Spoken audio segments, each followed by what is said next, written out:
Buenas noches a todos los que están conectados. Bueno, las dos últimas ponencias de este día es acerca de reacciones transfusionales. La primera es acerca de reacciones hemolíticas, diagnóstico y tratamiento.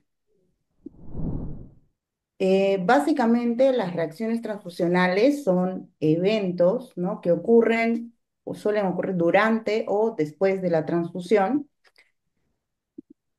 y se clasifican de diferentes maneras. Pueden ser según tiempo, inmediatas, menos de 24 horas, o tardías, mayor a 24 horas. Inmediatas, menor a 24 horas, como la reacción hemolítica aguda, la reacción febril no hemolítica, anafilaxia, el TRALI o el TACO, que es el TRALI es la lesión pulmonar aguda relacionada a la transfusión, y el TACO es la sobrecarga circulatoria asociada a la transfusión. Y las tardías, mayor a 24 horas de ocurrir la transfusión, están la reacción hemolítica tardía, las infecciones transmitidas por transfusión, LH asociado a transfusión también. También se pueden clasificar según gravedad, pueden ser no graves, que son autolimitantes y o se resuelven con alguna intervención no invasiva; las graves, que normalmente requieren hospitalización y prolongan la hospitalización debido a la reacción; y potencialmente mortales, si no hay una intervención médica importante, pues puede llegar a la muerte. También otro tipo de clasificación podría ser según el proceso patológico, es decir, si es inmune o no inmune, ¿no? Reacciones inmunológicas como la reacción hemolítica aguda, la reacción hemolítica tardía, la reacción alérgica o anafilaxia, reacción febril hemolítica, el TRALI; y las reacciones no inmunes como la contaminación bacteriana, infecciones transmitidas por transfusión, la sobrecarga circulatoria, que es el TACO, y la sobrecarga de hierro. Entonces, eso como un preámbulo en esta primera charla, que es sobre reacciones hemolíticas. Básicamente los objetivos son definir y clasificar las reacciones hemolíticas, reconocer los signos y síntomas, describir el diagnóstico y el tratamiento e identificar las medidas preventivas. Las reacciones hemolíticas son causadas por destrucción de los eritrocitos transfundidos o propios del paciente, del receptor de la unidad de sangre, por mecanismos inmunológicos o no inmunológicos, ¿no? Igualmente se puede clasificar tipo aguda, que es menor a 24 horas, que usualmente es por incompatibilidad ABO, y tardía, mayor a 24 horas, que habitualmente es por anticuerpos no detectados previamente. En cuanto a la reacción hemolítica aguda, es el resultado más común de una transfusión de glóbulos rojos que son serológicamente incompatibles con el paciente, ¿no? Por ejemplo, que se le ponga un paquete globular A positivo a un receptor o paciente que es del grupo sanguíneo O positivo, ¿no? Esto lo que hace es, finalmente activa el complemento, hay una lisis intravascular, causando daño renal, una coagulación intravascular diseminada y compromiso cardiovascular. La causa más común de esta reacción hemolítica aguda es básicamente el error humano, y los ejemplos incluyen, por ejemplo, errores en la solicitud transfusional, ¿no? Que coloquen mal el grupo sanguíneo y solamente se fíen en banco de sangre sin hacer ninguna prueba y entregar un grupo incorrecto; una incorrecta identificación del paciente, el receptor, o incorrecto etiquetado de las muestras pretransfusionales. Muchas veces no se hacen a pie de cama y se etiquetan mal el nombre del paciente. Error en el grupo, en la compatibilidad o en el etiquetado de componentes dentro del banco de sangre. Verificación también inadecuada antes de comenzar la transfusión. Y es importante porque hasta un pequeño volumen de 10 mililitros o de 50 mililitros o menos de sangre incompatible puede causar una reacción grave o incluso fatal, ¿no? Y volúmenes más grandes amplifican en demasía los riesgos. ¿Cuáles son las manifestaciones de esta reacción hemolítica aguda? Por lo general, la sintomatología puede ser variable, pueden tener fiebre, escalofríos, dolor de espalda, puede haber náuseas, vómitos también, hemoglobinuria, y dolor en el pecho. El diagnóstico de laboratorio, hay una disminución inexplicable del nivel de hemoglobina, encontramos un CUMS directo positivo. En cuanto al laboratorio, también aumento de la LDH, aumento de la bilirrubina, sobre todo la indirecta, la aptoglobina disminuida, hemoglobinuria y datos de SID, ¿no? De coagulación intravascular diseminada.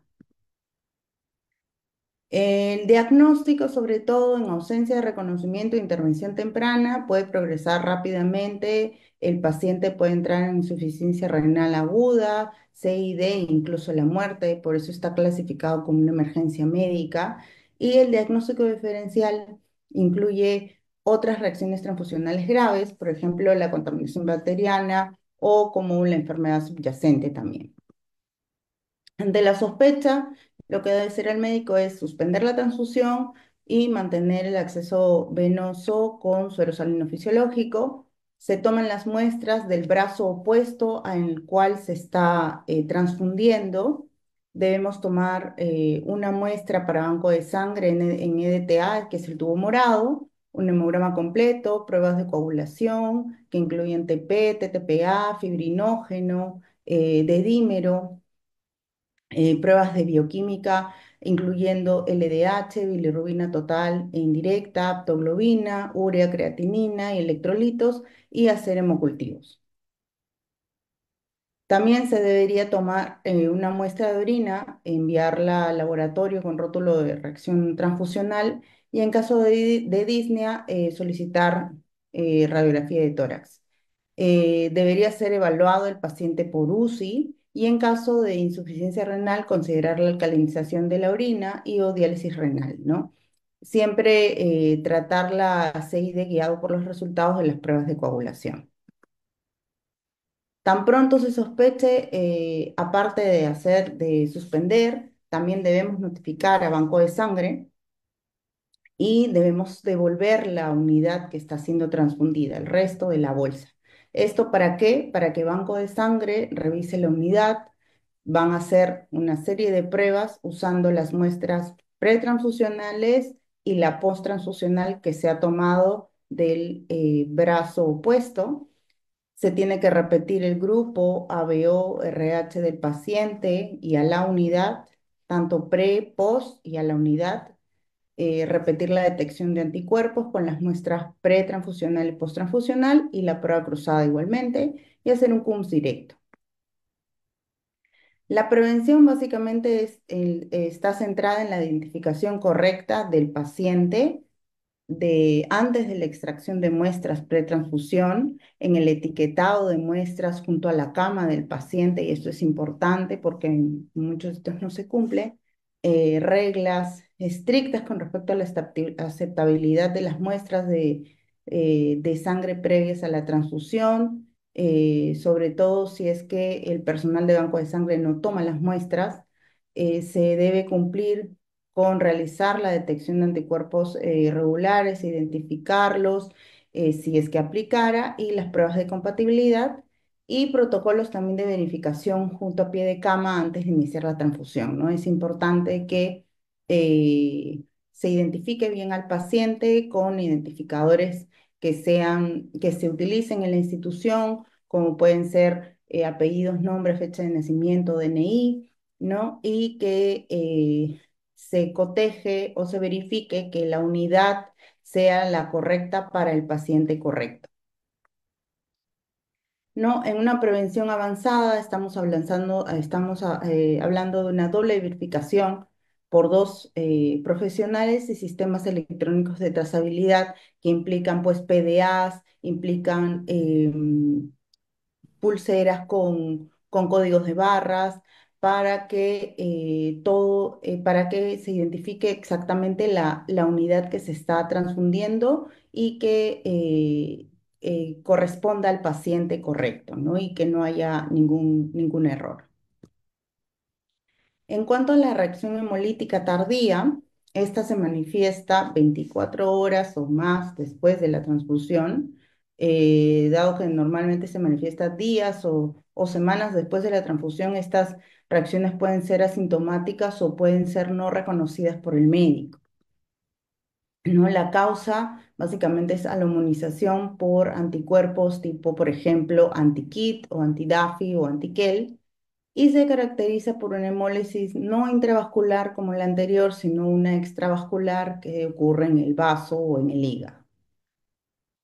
En la mayoría de casos, pues el paciente ha sido inmunizado previamente, por ejemplo, por embarazo o por transfusión previa, ¿no? Que es lo más frecuente.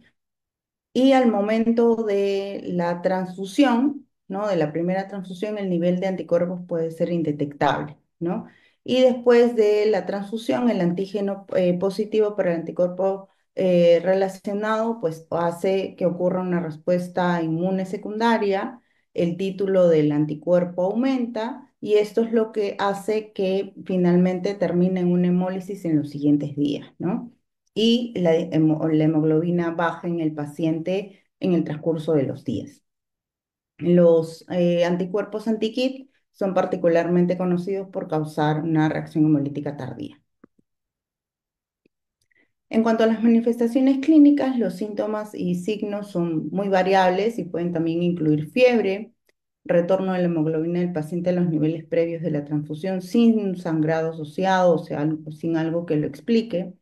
Puede haber ictericia, ¿no?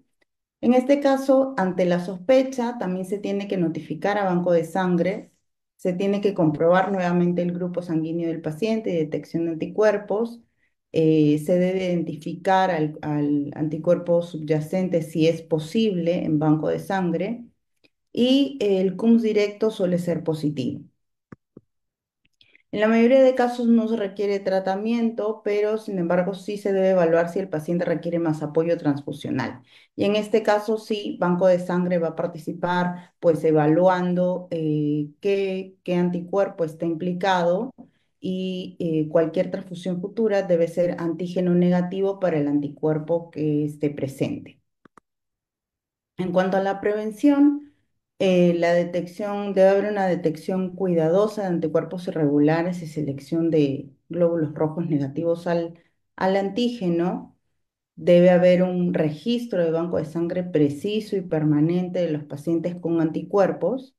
Y es algo importante también que a veces no lo toman en cuenta en las historias clínicas, que son las transfusiones previas, ¿no? Es importante resaltar el historial de transfusiones previas del paciente y esto ayuda a que también Banco de Sangre pueda saber si tuvo alguna transfusión previa.